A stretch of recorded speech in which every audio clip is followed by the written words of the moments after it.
basta isa sa kasubanan sa pagkaliwan ni Tatay Ananias. So, doon niya na ang pagkakon gipasalamatan ng Ginoo sa kinabuhi nga gilugiway niya lang kanatong tanan.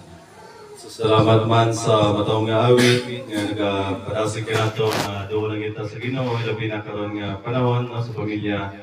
Kaya ingon pa ng Biblia, God is close to those who are broken-hearted. So meaning, wala tayong mga kasakit sa kasing-kasing, sama nini, doon lang Ginoo didigan ito. O dito sa picture, mga bata pa sa tatay nila. So, sumala sa edad, 60, 68. So, muna may iso na lang kinabuhi, wala din siya nakakaktan kung ano sa ang ending. Sama po sa beginning, wala kita kabalupot kung ano sa tamang sugod. No, sa depende kung ano sa yatag sa kinabuhi sa tao, kung mamino ang tao magkaanak. No? So, wala kita kabalo pero loyo niya na tanan natin ipasalamatan ng Ginoo nga nakita kinabuhi sa natin. Kung nalipay po ko makita, kung kauban po sa space si Brother Ryan sa sabay mi dito po. So, Adorno magaling siya. Pero uncle niya si Tatay Ananias. So, mingawon po tamo isa na pero ang small word na kita kay kita lagi diapon. So, malipay kita sa Ginoo. So nining gabi ato pag-aisgutan ang gitawag nato nga pulong sa Ginoo. Nganong may kamatayon ug nganong may kinabuhi ug nganong napagigitawag kinabuhing walay katapusan. Pero diri kita karon nga higayon sa gitawag nato future kanang unahan pagiba. Kay isa to man gyud kinabuhi I know nga uban may mga idea naman gid nga nung niabot ang kamatayon nang kung sa ato pa sinugdanan gid sa tanan. Sinugdanan sa tanan. Nakabalo kita nga sa Biblia, kung basihan natong Biblia, nung niabot ang kamatayon, labi natong paglapas niya dan pag-iba sa gitawag ni dili sa Ginoo nga pagkaon ng dili ni kaunon. Pero kay na naman kita karon sa sitwasyon sa sala, nahulog naman ta sa sala, nahulog na sa gitawag kamatayon. Unsa man ang giandam sa ato sa Ginoo. So, nganong isulod po ning itawag minsay sa kinabuhing walay katapusan. Ang puta na sa atong tanan karon, human mamatay ang tao, asa man gid siya muadto. So, na mga pauna-una usahay nga makaingon ta nga ay kung mapatay ang tao, sumala sa atong natunggan, paminawan na tudlo po sa uban nga modiretso sa langit, kung maayo, napoy uban nga moingon nga modiretso sa impyerno kung dautan. Ako'y moingon nga modiretso sa tunga-tunga nang murag tunga pa siya, may chance pa siya mapalangit. Kung alanganin gid murag impyerno gid siya balik yapon. Do kumbaga tunga-tunga ba. So naana siya mga mga pagtulunan napoy pagtulunan nga kung mapatay ang tao sa uban maadto siya sa mga hayop. Gitawag siya nga reincarnation Nayuban sa baka maadto, nayuban depende ko anong ayok. Muna nga nayuban nga mga kultura, hindi sila mo ihaw bisan baka kay nadito ang espiritu. Nadito ang espiritu. So, uban na kunutunggan kung dautan ka, medyo ditubot ka sa di mayo ng mga sapat na mananap. Example, mga ipis, dito makadto. O ano ba nga mga iyala, mga ilaga. So, dito makadto. So, naisa gitawag nga mo po ito ilang pagtanaw. Napuyaban nga mga belief nga kung mapatay ang tao, ang espiritu mo kadto dito sa gitawag lahi nga tao. Ngilo ikaw gyapon to ba? Ngilo lahi nga lawas. So muna siya nga mga panghuna-una. So napoy panghuna-una kung mapatay ang tao, wala na gid siya nag-exist. Ang pangutan karon asa ta ng mga panghuna-una. Kidagan man panghuna-una. Napoy iban mo ingon, ayaw na pastor. Malibong lang ta. Pero karon nga gabi ato to na sa makadyot lang, hindi naman nato may isa-isa kita ng bersikulo. Ikaw isasaw nato ni mo, hindi kita magtang kita sa sunod ng mga bulan o tuig, tuig naman ako. 2024. Dugay ni, no? Kaya damong ganin sulat. So, ang Biblia ningon, kung mapatay na siya magabalik, ay gikan man siya sa abo. No? Giingnan siya dan. Ikaw nga nakasarap mong lalaki, gikan ka sa abog sa yuta, bubalik ka sa abog sa yuta. Nagiklaro sa Ginoo. Wala giingon sa Ginoo kung mapatay ka dan, muato ka sa langit. Wala po siya ningon kung mapatay ka dan, muato ka sa impyerno. Samot nga wala po siya ningon nga kung mapatay ka dan, muato ka sa tunga-tunga. O wala po ningon ang Ginoo kung mapatay ka dan, makadto ka dito sa baka. Wala, no? Samot na po niyo wala siya ningon nga muato ka sa iro. Asa mo muato ang tao kung mapatay nga niya kaya dan? Gikan ka sa abog, mubalik ka sa abo sa yuta. Ang pangutana karon, paano nang gitawag espiritu, pastor? Kining espiritu mo nitong ginhawa nga gihuyop sa Ginoo sa tao. No, so pagforma niya sa tao nga abo, gihuyopan niya sa ginawa sa kinabuhi nga mong espiritu. Asa na madto? O nga espiritu mubalik sa Ginoo nga nagakag, meaning mubalik sa Ginoo mismo. Ang pangutana karon katupang espiritu nga ginhuyop, pastor, may kamot o to, may tiil, may mata. Sinuno na may sunan. Wala. No? Ginawa lang yun to sa kinabuhi. Do pareho sa balon. Nga huy po ni mo ng gumang rubber pa siya. Paguyok ni mo, musudan na sa hangin. Pwede mo na sa tawag doon nga balon. Pero pag makuha ng hangin, ano na bilin? Guma na lang. No, guma na lang. Kung sa matong hangin, asa tumukat to, mawala na siya. Mauna ang sitwasyon sa atong kinabuhi. Kung mapatay ta, balik kita sa abo sa yuta. Pastor, ano ang atong pagkaong nga natin mabalik naman sa yuta? Wala naging kinabuhi. Wala na po espiritu ng mga suloy-suloy. Kung nag-istorya uban nga nakita giniya na wunggit. Yung nawunggit ba sa napatay nakita gid? Uban gani, hindi na matulog sa mga parto nga gipunan kay na dito gini nakita ang nabatsagan. So, saan man nato na? So, napoy tubag ang Biblia. No? May tungod sa mga espiritu.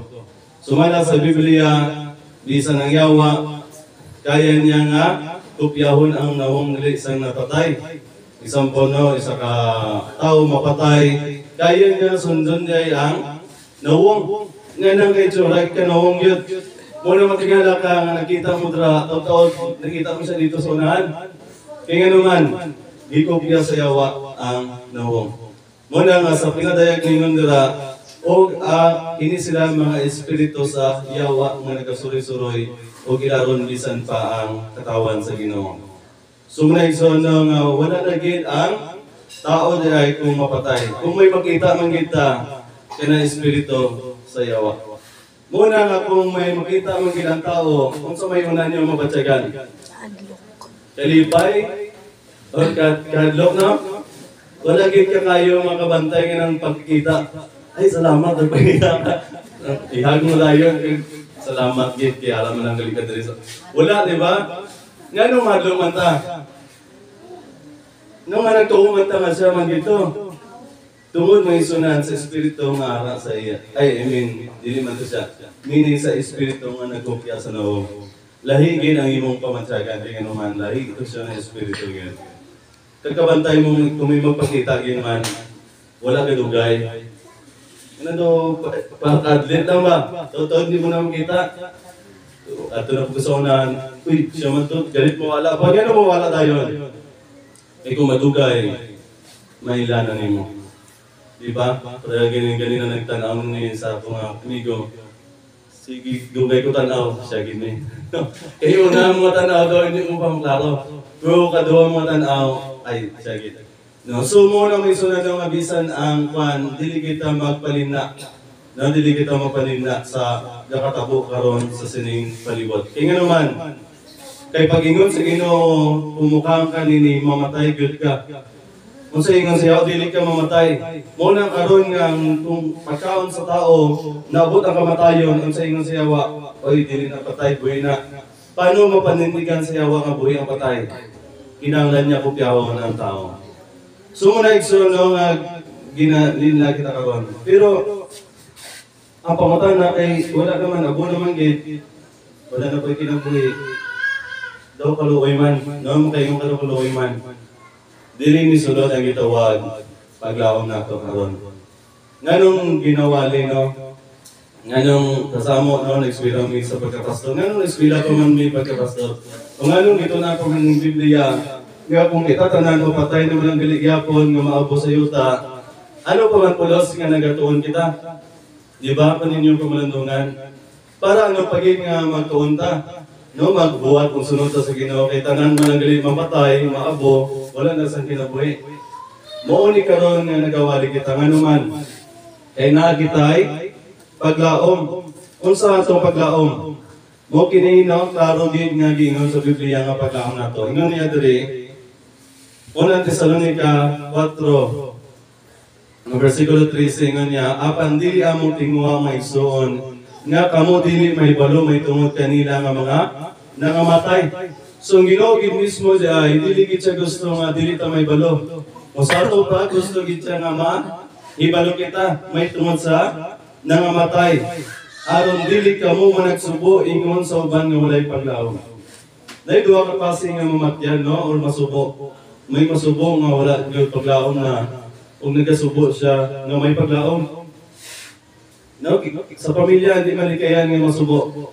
Ibisan sa napatay sila sa Los Mingsunan, amigo sila ni Jesus. Wala kapugong si Jesus ng ingon ng Biblia. The shortest verse na ingon nila, Jesus wept. Si Jesus umihilak. Ano man kaya sa kasubo. So dili malikayan ang kasubo, pero kana kasubo may paglaom.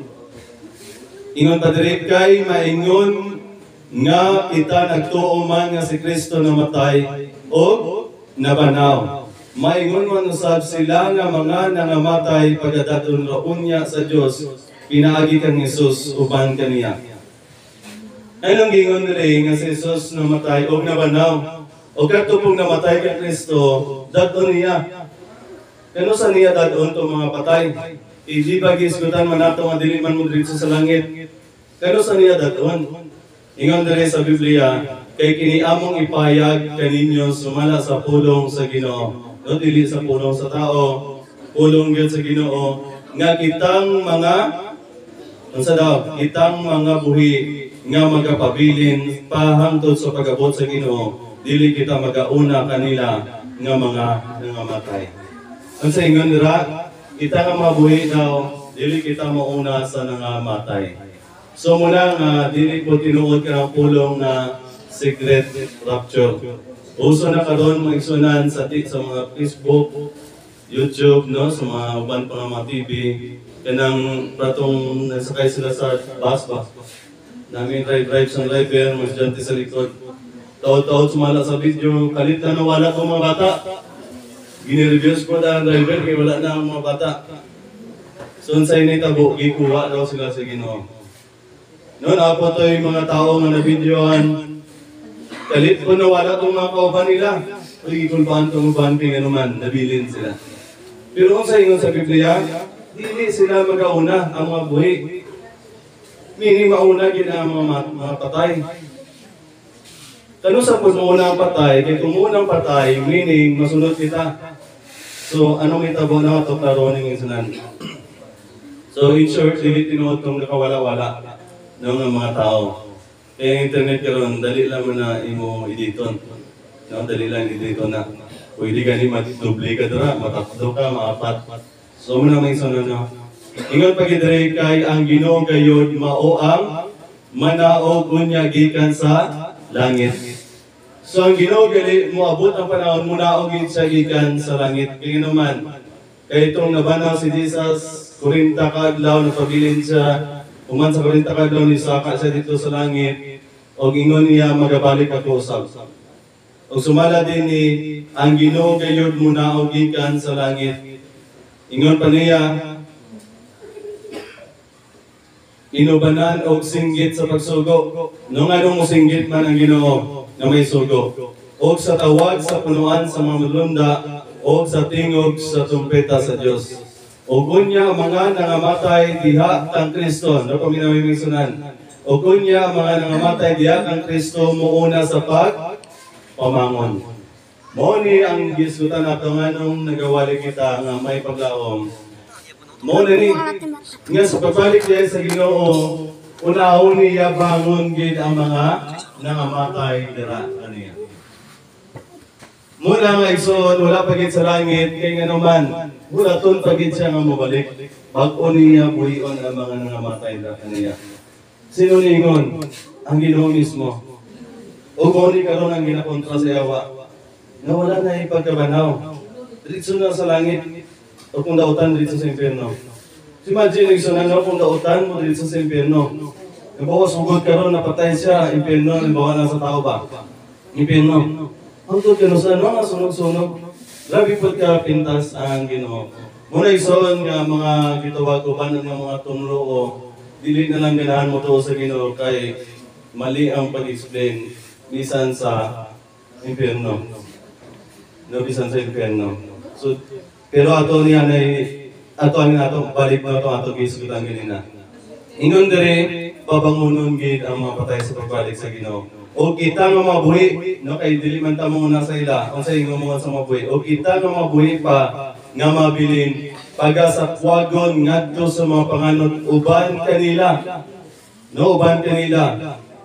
Sa pagsugat sa Ginoo diya sa kanginan. No, may imagine na ninyo igsawan, o sa inyo ni kita magapakikuban sa Ginoo sa tanang panahon. Busa paglinipayay kamo ang usa sa usa, inaginining mga pulong na. Kung sa English pa rin 18, wherefore comfort one another with these words. Walay laing comfort sa atong isunanoy, labi na sa namatyan karon. Kundi kini nga paglaom sa Ginoo. Nganong dili mo na ito mabuhi, kay banahon dili una ang mga nangamatay sa Ginoo. Kaya kung nabanaw na sila, kung sa imuhan sa mabuhi, o pagkasakwadon sila. Pero kung ato ka sa Korinto ingon dira, o ang lawas nila nga mga madunot, pag-ailisan sa dili na madunot. Ang lawas nga mamatay, pag-ailisan sa dili na mamatay. Kaya nga naman, kinidili ni ka adto sa langit.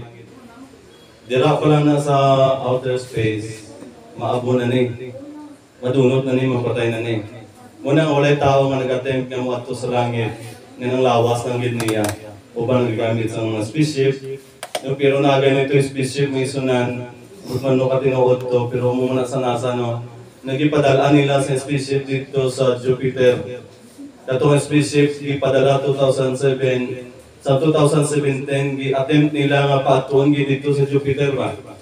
Doon naman sa Jupiter nga planet, pero distansya pa gid. Pero gi-try nila 2017. Wala pa katugpa dito sa Jupiter. Sunog na nga abo na may sunan. Dili ka sarang. Ano pa kung mo adto ta sa langit nga nang gingarian sa Dios? Imagine mo ano ng mga planet, makaadto ka lang ganun sa planet nila, dumalipay ka na. How much more nang gingarian sa Diyos? Ngayon ang mga balamon na lunda dito, nagadaig ng kasimba sa Ginoo. Nga ang dalang dito bulawan. No, ang ingon pa dito mga bililong bato ang gingarian sa Ginoo dito. O wala na dito yung kamatayon, sumala pa sa Ginoo. So dili ni kakaya to lawas. Pero paano makakaya ni? Pinaagi sa tumapatay panahon sa Islam sa dili mo dunot. Dili mamatay. O itong mga buhi nga maptan sa Ginoo nga nagatuo sa iya, dalon dito nga dili na madunot ang lawas. Ito na si immortal body ng isunan. Kinsa nakaangkon sa immortal asang lawas nga ing ana unta. No.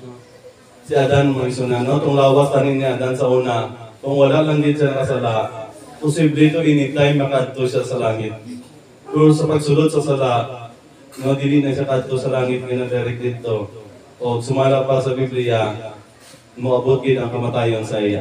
O muna nga, every time nga ang tao mapatay, mubalik gid sa abot sa iyo. O last day may isa na no, ang pangutan na karon. Alam sa matag sa kanato. Nganong nakambit man ta sa ning kinabuhing walay katapusan. Saan sa nga rason o kung sa pamaging nakambit ka or paano nato ni mga bitan ng kinabuhing walay katapusan. Kaya nga nung gingon nila sa Biblia, na kung makasakaon ka, makasala ka, mapatay ka. Pero nga nung nabuhay pa man, o nga nung mga anak pa man si Adan kay Eva, sa anong rason? Tungod sa saad sa Ginoo. Na ingon sa Ginoo nila sa Biblia, Nabisan ni sulod ang sala, na isaad sa Ginoo sa gituwag pagpasaylo. Mura man ginano ka simple, pagpasaylo sa sala. Pero paano mapasaylo ang sala? Suksoon, monit siya ang itabo, no? Para mapasaylo ang sala, kinahanglan bayran mo ang sala. No, bayran mo ang sala. Kung sa po bayad mo sa sala? Ano yung bayad nato sa sala? Ang Biblia ninyo na ang bayad sa sala, mao ang kamatayon. Para mabayaran ang sala igsoon, kinahanglan sa kamatayon. Doon ang posible may tabo, no? Kita ang mapatay nga wala na gitay kinabuhi forever. Muna siya, bayad na, wala na utang. Pero forever ka patay. Or, may isa nga mabayad na nasa forever nga life or eternal life. Siya mo bayad. Di ko mabayaran nila atong mga tao magsala, dili na magbayad sa forever ng kamatayan. In short, na isunan, walay lain na pwede mo bayad dito sa sala sa tao na qualified, kundi ang Diyos mismo mo bayad. So, paano bayaran sa Diyos? Meaning, kailangan mapatay ang Diyos. No, kailangan mapatay ang Diyos para mabayaran niya ang sala sa tao. Ang pangutana karon, paano mapatay ang Diyos? No, kaya ang Diyos wala ka matayo na, immortal ang Diyos. So, paano mapatay ang Diyos? Yun yung unang mensunan. Paano siya mapatay? Pagkatao. Ha? Gampo, paano mapatay ang Diyos? Pero, ang punto dire, paano gid siya mapatay? Kinahanglan siya mahimong tao.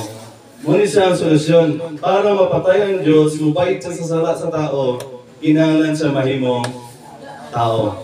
Okay, tulungan ang persona ka Diyos, Diyos Amahan, Diyos Anak, Diyos Espiritu Santo. Isa sa ila, ang pwede mahimong tao. Ang pangutana, sino sa ila tulo ang mahimong tao?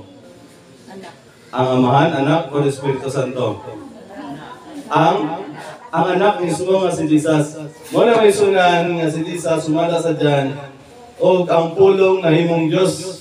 No, ang Diyos pulong, o ang pulong na himong ay tao, no? Ang pulong na imong tao. Nag-ingon nga Diyos nga anak, isunan. So nahimong tao ang Diyos anak para mapatay ang Diyos ng isunan. O dito isunan, sumala sa history sa kalibutan, ang yawa nagitag pamagi mapatay niya si Jesus. O dito ginabot sa cross. Nang nga din si Jesus, ang patay pagit sa iyang saman, ang tao mismo. Kaya wala sila kabalo. Muna yung sa Ginoo, pasaylo sila Ginoo, Amahan. Kaya wala sila nakabalo sa ilang gibuhat. Ang tao nga luwason sa Ginoo, ang tao nga nagpatay mismo sa anak sa Diyos. Pero ang kamatayon ni Jesus ng isunan, una-una nato daw kapitlihan, pero sa tinurod ng isunan, kalaugan tuwalang ka natong tanan. Kung that time isuon, isulindo ng tanang yawa mo yun sa dili nato ni Patsi ng Ginoo, itininsing nga di mapatay si Jesus, o ang yawa may mumbutan. Pero tungod ang kinaya sa yawa may sunan, pride man gid siya.